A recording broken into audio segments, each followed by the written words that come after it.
आज मैं आप सभी प्रियजनों का हार्दिक स्वागत करता हूं।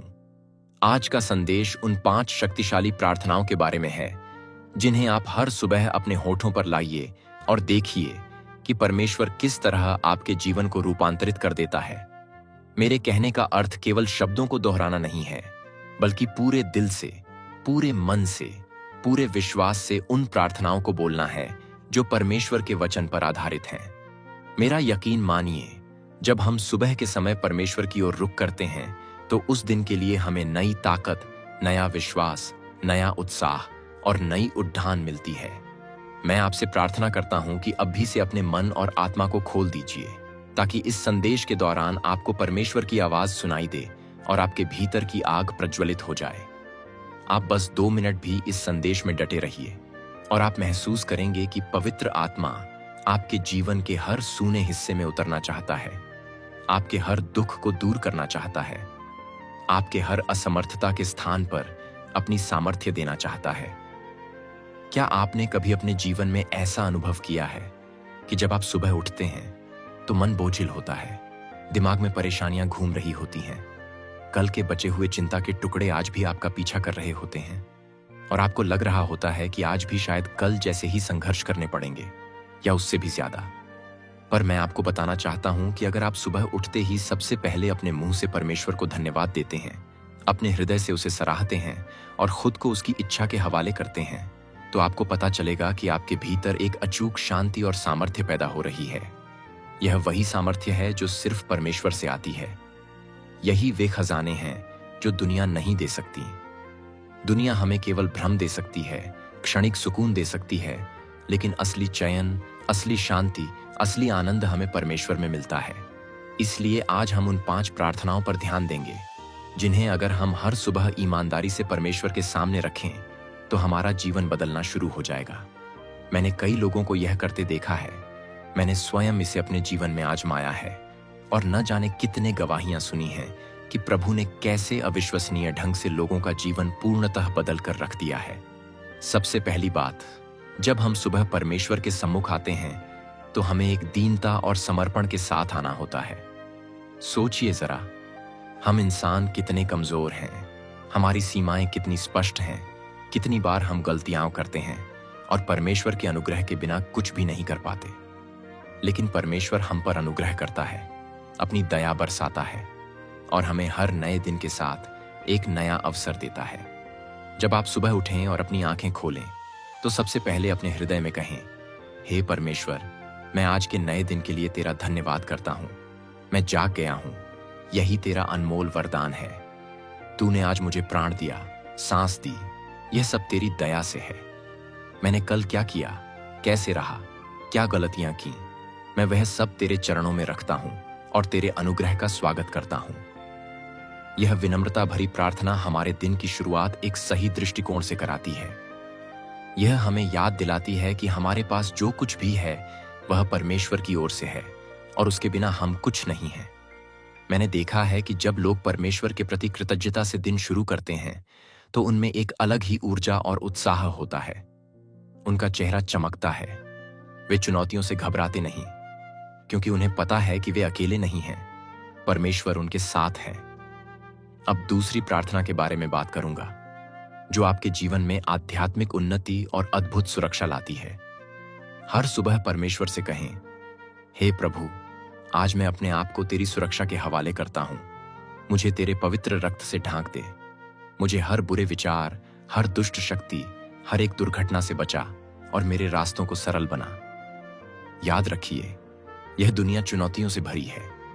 दुश्मन को केवल इतना चाहिए कि आपका दिन बिगड़ जाए, आपका मन बिगड़ जाए, आपकी सेहत या आपके संबंधों में दरार आए। लेकिन जब आप रोज सुबह परमेश्वर से सुरक्षा मांगते हैं तो आप उस परमेश्वर के अदृश्य कवच के नीचे होते हैं। बाइबल में लिखा है कि अगर परमेश्वर हमारे साथ है तो कौन हमारे विरुद्ध होगा।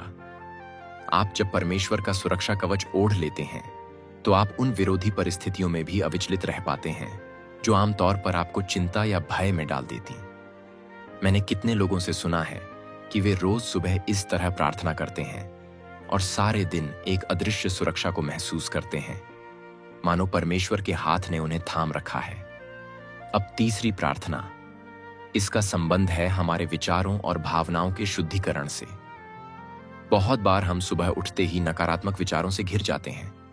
कभी किसी व्यक्ति के प्रति कटुता, कभी अपने भविष्य को लेकर चिंता, कभी अपने आप को लेकर ही हीन भावना।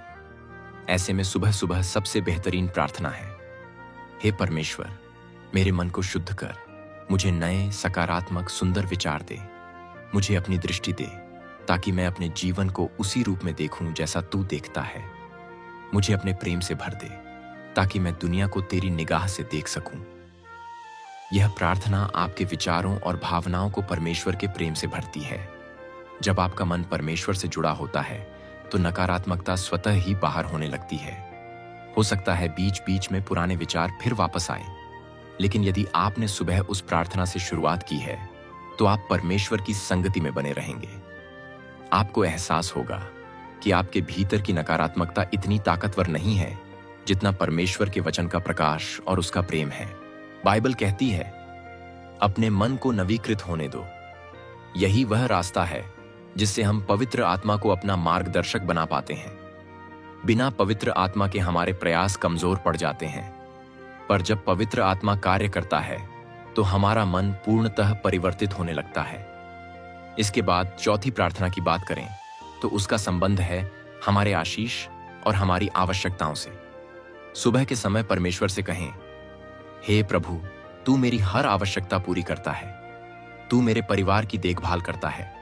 तू मेरे कामकाज, मेरे व्यवसाय, मेरी शिक्षा, मेरे करियर, मेरे संबंधों में अपनी आशीष उंडेल। मुझे तेरी उपस्थिति हर काम में महसूस हो सकता है आप सोचें कि क्या इतनी ज्यादा मांगें करना ठीक है, पर बाइबल कहती है कि हम मांगें तो सही ताकि हमें मिले। परमेश्वर एक प्रेमी पिता है। वह अपने बच्चों से कहता है, मांगो और तुम्हें दिया जाएगा, ढूंढो और तुम्हें मिलेगा, खटखटाओ और तुम्हारे लिए खोला जाएगा। जब परमेश्वर ने आपको आशीष देने का वादा किया है तो उसे मांगने में संकोच क्यों? लेकिन यह मांग किसी लालच या स्वार्थ से न भरी हो, बल्कि इस समझ से भरी हो कि जो भी हमें मिलता है वह परमेश्वर का उपहार है और हमें उसे दूसरों के साथ बांटना है। जब हम परमेश्वर से आशीष मांगते हैं तो सिर्फ अपने लिए नहीं, बल्कि अपने परिवार, मित्रों, समाज के लिए भी मांगे, क्योंकि परमेश्वर आपको आशीष देकर चाहता है कि आप दूसरों के लिए भी आशीष का स्रोत बने। आपको याद होगा कि परमेश्वर ने अब्राहम से कहा था, मैं तुझे आशीष दूंगा और तुझसे सारी जातियां आशीष पाएंगी। ठीक उसी तरह जब आप अपनी आशीषों को अपने तक सीमित नहीं रखते तो परमेश्वर आपको और अधिक देता है। अब पांचवी प्रार्थना, जिसे बोलते ही आपके मन में एक नई आशा और बुलाहट का संचार होगा। सुबह उठकर कहें, हे परमेश्वर, आज तू मुझे अपने राज्य के लिए उपयोग कर। मैं तैयार हूं, मुझे निर्देश दे, मेरी अगुवाई कर। जहां तू मुझे चाहता है वहां मुझे ले चल। यह प्रार्थना हमारे जीवन को परमेश्वर के हाथ में सौंपने की चरम अभिव्यक्ति है। जब आप परमेश्वर से कहते हैं कि हे प्रभु, मेरा जीवन तेरा है, तू मुझे अपनी इच्छा अनुसार चला, तब परमेश्वर आपके सामने ऐसे दरवाजे खोलता है जो आपने सोचे भी ना होंगे। वह आपके जीवन में अपनी योजना को प्रकट करता है और आपको उसकी महिमा के लिए इस्तेमाल करना शुरू कर देता है। हमने बाइबल में देखा है कि कैसे सामान्य लोग, जिनके पास कोई बड़ी योग्यता नहीं थी, परमेश्वर का आह्वान स्वीकार कर महापुरुष और महान स्त्रियां बन गए। मिसाल के तौर पर पतरस, याकूब, यूहन्ना, वे तो साधारण मछुआरे थे, लेकिन प्रभु यीशु के पीछे चलने से उनकी जिंदगी ही बदल गई। परमेश्वर किसी व्यक्ति का चुनाव करने से पहले उसकी उपलब्धियों को नहीं देखता, वह केवल उसके आज्ञाकारी मन को देखता है, उसके समर्पित हृदय को देखता है। इसलिए जब आप कहेंगे, हे प्रभु, आज मेरी जिंदगी तू ले ले, मुझे जहां ले जाना है ले चल, तो आप देखेंगे कि वह आपको नई बुलाहट, नया कार्य, नया दिशा दिखाएगा। आपका हर दिन रोमांचक हो जाएगा, क्योंकि हर दिन आप परमेश्वर की योजना में भाग ले रहे होंगे। इतना ही नहीं, जब आप यह पांचवी प्रार्थना शुरू करते हैं तो आपके आसपास के लोग भी प्रेरित होते हैं। वे देखते हैं कि आप परमेश्वर की आज्ञा में कैसे चलते हैं, कैसे परमेश्वर आपके जीवन को संवारता है। ऐसे में बहुत से लोग परमेश्वर के निकट आते हैं। वे भी समझ जाते हैं कि परमेश्वर कोई दूर दराज बैठा शासक नहीं, बल्कि एक जीवंत परमेश्वर है जो हमारे साथ साथ चलता है, जो हमारे भीतर काम करता है। इसलिए इन 5 प्रार्थनाओं को आप केवल अपने लाभ के लिए नहीं, बल्कि दुनिया के लिए भी दोहराएं। क्योंकि जब आप परमेश्वर की इच्छा में चलने लगते हैं, तो आपकी रोशनी आसपास के लोगों को भी प्रकाशित करती है। अब आप सोच रहे होंगे कि क्या यह 5 प्रार्थनाएं सिर्फ एक बार बोल देना काफी है? बिल्कुल नहीं। यह तो रोज के अभ्यास की बात है। जिस तरह हम अपने शरीर की देखभाल करने के लिए रोज भोजन करते हैं, व्यायाम करते हैं, पानी पीते हैं, उसी तरह अपनी आत्मा की देखभाल के लिए भी हमें रोज प्रार्थना करनी होगी। आत्मिक जीवन कोई एक बार की घटना नहीं, बल्कि सतत चलने वाला सिलसिला है। जैसे जैसे आप इन 5 प्रार्थनाओं को अपनी सुबह की दिनचर्या में शामिल करेंगे, वैसे वैसे आपका विश्वास गहरा होता जाएगा, आपका आत्मिक बल बढ़ता जाएगा और आप देखेंगे कि जो परेशानियां पहले आपको गिरा देती थीं, अब वे परेशानियां आपके ऊपर हावी नहीं हो पाती।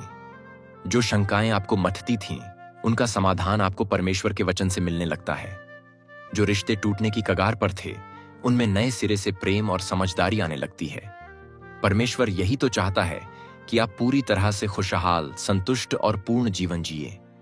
लेकिन वह तभी संभव है जब हम सुबह उठकर सबसे पहले परमेश्वर की ओर मुड़ें। यदि हम यह 5 प्रार्थनाएं नियमित रूप से करें, तो हमें एक और महत्वपूर्ण बात पर ध्यान देना चाहिए: परमेश्वर से संवाद बनाए रखना। सुबह की प्रार्थना के बाद दिन भर हम क्या कर रहे हैं, कैसे सोच रहे हैं, किन शब्दों का इस्तेमाल कर रहे हैं, किन भावनाओं को भीतर पाल रहे हैं। जब हम सुबह परमेश्वर के आगे जाते हैं, तो हमें उसकी उपस्थिति को दिन भर अनुभव करना चाहिए। ऐसे में छोटी छोटी प्रार्थनाएं दिन भर करते रहना भी बहुत मददगार है। मन में आभार का भाव रखिए। जब भी कोई अच्छी बात हो, मन में कह दीजिए, धन्यवाद प्रभु। जब कोई चुनौती सामने आए, मन में बोल दीजिए, प्रभु तू मेरी मदद कर। यह आदत आपके और परमेश्वर के बीच संबंध को और गहरा करती जाती है।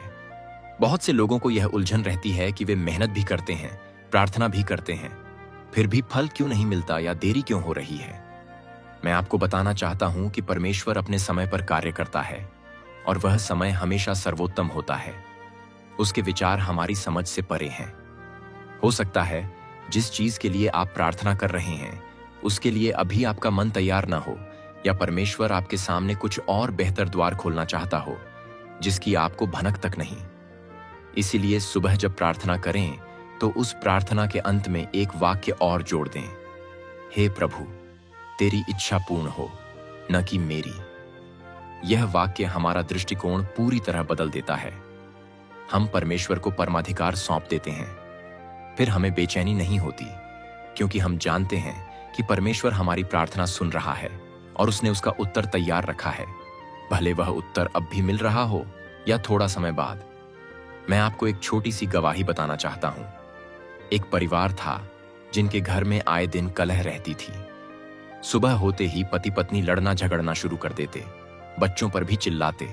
घर का माहौल हमेशा तनावग्रस्त रहता। फिर एक दिन उनके किसी मित्र ने उनसे कहा कि आप सुबह उठकर सबसे पहले परमेश्वर से मिलें, उसके सामने झुकें और इन 5 प्रार्थनाओं को बोलें। उन्होंने पहले तो टाल मटोल किया, सोचा कि इतना सब करने का क्या फायदा होगा, पर फिर एक दिन उनकी हिम्मत टूटी। स्थिति से तंग आकर उन्होंने कहा, चलो आजमा के देखते हैं। उन्होंने सुबह के समय एक साथ घुटनों पर आकर परमेश्वर से प्रार्थना की। पहले उसे धन्यवाद दिया, फिर उससे सुरक्षा मांगी, अपने मन के नवीकरण के लिए गुहार लगाई, अपने घर परिवार और आवश्यकताओं के लिए प्रार्थना की और परमेश्वर से कहा कि हे प्रभु हमें अपनी इच्छा के लिए प्रयोग कर। इसी प्रकार वे रोज सुबह करने लगे। कुछ ही हफ्तों में उन्होंने पाया कि झगड़े कम होते जा रहे हैं, आपसी समझ बढ़ रही है, बच्चों में भी बदलाव दिखाई देने लगा। जब वे प्रार्थना के दौरान एक दूसरे का हाथ थामते थे, तो प्रेम का संचार होता था। आज उनका घर खुशहाल है और वे उसी प्रभु की महिमा करते नहीं थकते। यह गवाही हमें प्रेरित करती है कि भले ही हमारी परिस्थितियां कितनी भी खराब क्यों ना हो, परमेश्वर हमारे लिए बदलाव ला सकता है, बशर्ते हम उसके पास आएं और उसके वचन पर खरे उतरने की कोशिश करें। जब सुबह की पहली किरण के साथ हम परमेश्वर को पुकारते हैं, तो हम एक आध्यात्मिक ऊर्जा से लैस हो जाते हैं। यह ऊर्जा कुछ ऐसी है जिसे वैज्ञानिक उपकरणों से नापा तो नहीं जा सकता, पर जीवन के हर क्षेत्र में इसका असर देखा जा सकता है।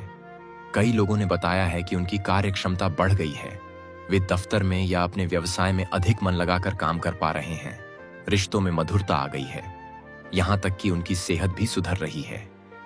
ऐसा इसलिए होता है कि परमेश्वर हमारा शारीरिक, मानसिक, भावनात्मक और आत्मिक चारों स्तरों पर सुधार करता है।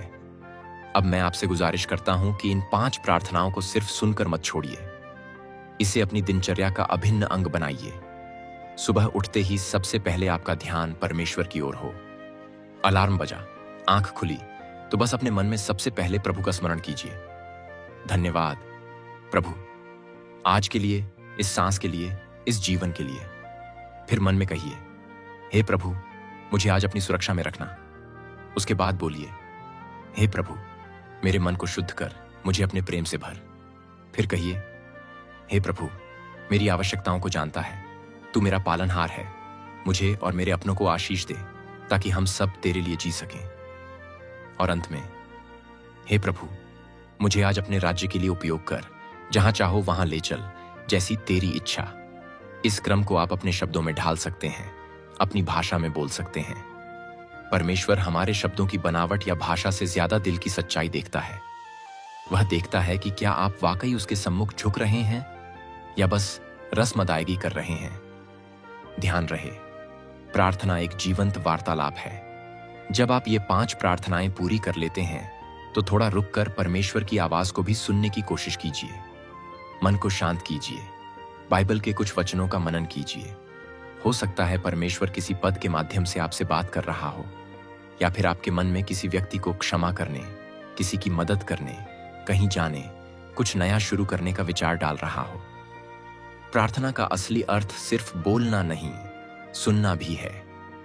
जब आप प्रार्थना के बाद कुछ देर परमेश्वर के सम्मुख शांति से बैठते हैं, तब पवित्र आत्मा आपकी आत्मा से संपर्क करता है और आपको मार्गदर्शन देता है। जो लोग कहते हैं कि हमारा जीवन बहुत अस्त व्यस्त है, समय नहीं मिल पाता, तो मैं उनसे कहता हूं कि सुबह का समय निकलना सबसे आसान है, क्योंकि उस समय हम दुनिया के शोर शराबे से पहले ही जाग जाते हैं। भले 15 मिनट पहले उठ जाए, लेकिन परमेश्वर के साथ वह 15 मिनट आपके दिन की दशा और दिशा दोनों बदल सकता है। जैसे एक छोटा सा बीज एक विशाल वृक्ष बन सकता है, उसी तरह थोड़ी सी सुबह की प्रार्थना आपके जीवन में परमेश्वर के आशीर्वादों का विशाल वृक्ष विकसित कर सकती है। मैं जानता हूं कि कुछ लोग कहेंगे कि हम तो प्रार्थना करते हैं, फिर भी हमारी दिक्कतें खत्म नहीं होती। प्रियजन, परमेश्वर ने यह वादा नहीं किया कि आप प्रार्थना करने लगेंगे तो कभी कोई चुनौती या परेशानी नहीं आएगी। उसने वादा किया है कि वह हमारे साथ उन सब चुनौतियों में से गुजरेगा और हमें जीत दिलाएगा। मेरा व्यक्तिगत अनुभव रहा है, और आपने भी जरूर देखा होगा कि जिन लोगों के जीवन में परमेश्वर है, वे परेशानियों को एक अलग दृष्टिकोण से देखना सीख जाते हैं। उनको मालूम होता है कि हर तूफान के बाद इंद्रधनुष जरूर आता है, हर परीक्षा के बाद एक बड़ी गवाही का अवसर होता है। प्रार्थना हमें परिस्थिति के आगे घुटने टेकने के बजाय परमेश्वर के आगे घुटने टेकना सिखाती है। और जब हम परमेश्वर के आगे झुकते हैं तो परिस्थितियां हमारे सामने झुक जाती हैं। यदि आप चाहें तो इन 5 प्रार्थनाओं के लिए अपने मोबाइल में कोई अलार्म या रिमाइंडर भी लगा सकते हैं, ताकि आप सुबह उठते ही भूल न जाएं। आप चाहें तो अपने परिवार के साथ सामूहिक रूप से भी इसे कर सकते हैं। कई बार सामूहिक प्रार्थना का प्रभाव व्यक्तिगत प्रार्थना से और अधिक बढ़ जाता है। परिवार के लोग एक दूसरे का हाथ थामकर परमेश्वर के आगे झुकें। यह अनुभव अपने आप में पवित्र आत्मा की उपस्थिति को घर में आमंत्रित करने के समान है।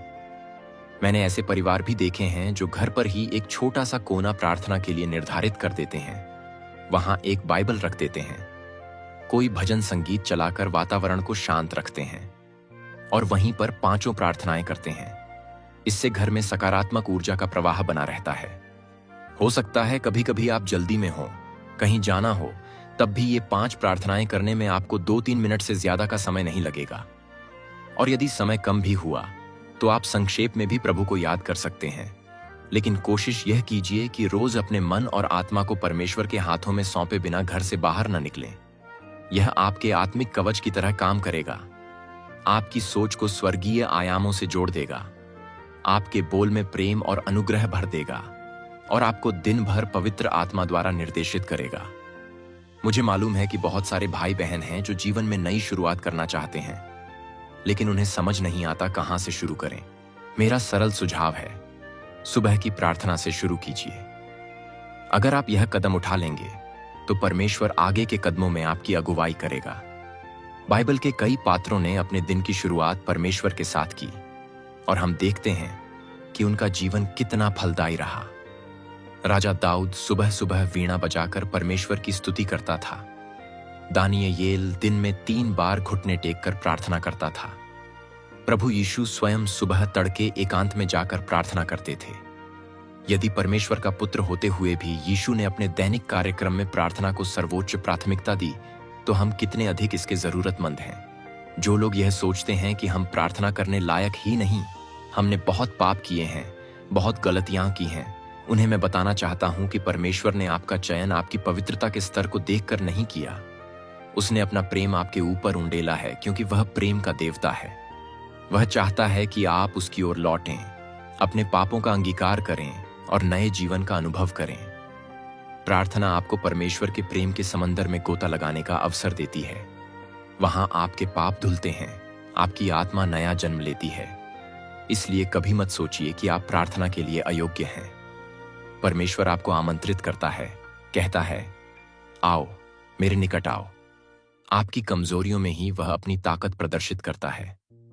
अंत में मैं आप सबसे निवेदन करता हूं कि आज से ही, अभी से ही इन 5 प्रार्थनाओं को अपनाना शुरू करें। पहले ही दिन में आपको कोई चमत्कारी परिवर्तन दिखे या न दिखे, पर आप डटे रहिए। परमेश्वर देख रहा है कि आप उसके साथ कितनी निष्ठा से चलना चाहते हैं।